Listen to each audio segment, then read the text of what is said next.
Good morning. Today is Friday, February 28th, 2025. I've been playing with my new toy, and I spent a minute looking like an idiot, which you're not going to see. Here it is on, here it is off. It's a soft light that goes right above my landscape computer screen. So that there won't be such a reflection in my glasses, and the light from above, which I've turned off, won't make deep shadows in this already craggy face. Today we scanned a precious album. I can't show you because it's in the iPhone that I'm talking into. And Nancy took it upstairs, but it was an album of her mother's, and it had a wide variety of things, including our family early on, even my wife's great-great-grandfather, Beattie. I think that's spelled Beattie. Anyway, we collaborated as a team. Maybe I can show this. Let's see. Yes, this is a shadow box that I've put some paper towels to try to keep the shadows out of. This, of course, is my setup. This is my iPad that is on a screen, and I've put a little piece of wood underneath the keyboard so that I can use my iPad. There is my there is my portrait computer screen. There is my landscape.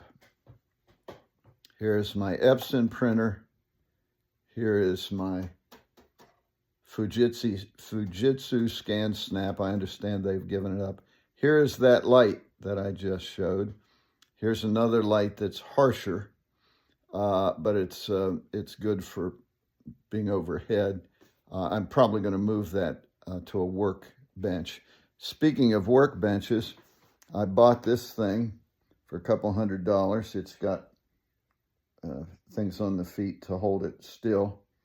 And these are my beautiful photographs that I have saved. These are photo books that we've created.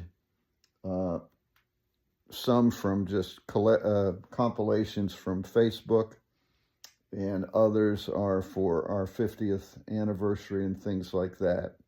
So we have begun a project. I just finished putting 2,000. This makes your head look really big. So there are different things you can do. This is on a stand, a monopod stand that I have, and I have a second one.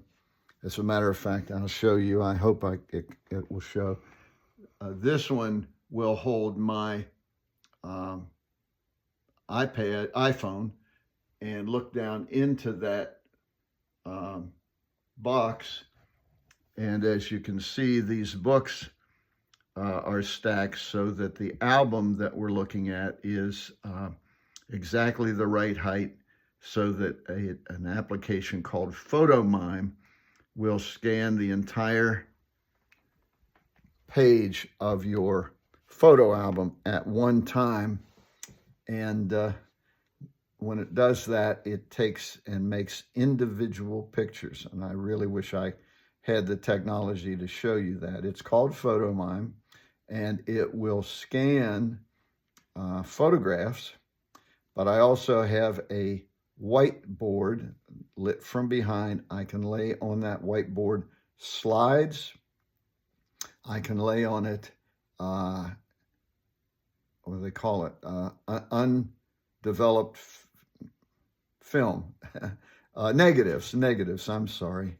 It's been a while. Anyway, you can lay all the negatives out, and it will reverse the negative and create the photograph. And then I I use what's now called Photon.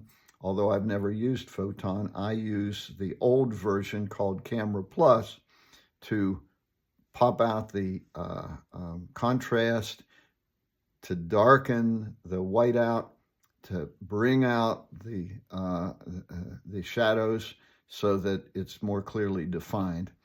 So I've got about 50,000 images. I've got about 2,000 books, probably have at least 100 photo albums. And the goal, of course, is to preserve all of that for posterity. I hope that's a tip. I'll throw in a couple freebies. I use ScanSnap to snag 3 kinds of things: a simple image or page, a scroll down multiple pages, or any kind of video that can play on the screen, whether it's a slideshow or an actual video or a converted VHS or even a home movie. And you can frame it the way you want it and save it. And it's a very simple edit where you can cut out parts you don't want and then save it as an MP4 file. These are some of the things I'm using in order to become an amateur, completely amateur, never expect to make a nickel. I guess we'd call it a memoirist, somebody who wants to try to organize, and I'm also going to try to research the family history for my own family, my wife's family, for not just our children, because this can skip generations.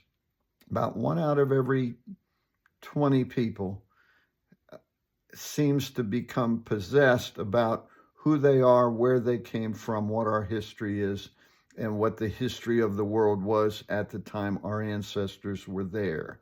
We're going to be going to Edinburgh, and I'm reading a book called Alexander the Corrector, about a very quirky fellow who was put in a madhouse 3 or 4 times in his life, who also wrote the most comprehensive concordance of the Bible in history.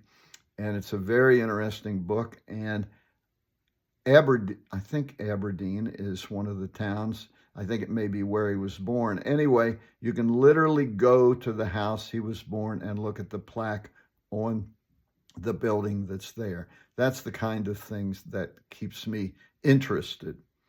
And they say, what keeps you up at night? Fortunately, I sleep well. Not a whole lot keeps me up at night. That's the end. 8 minutes.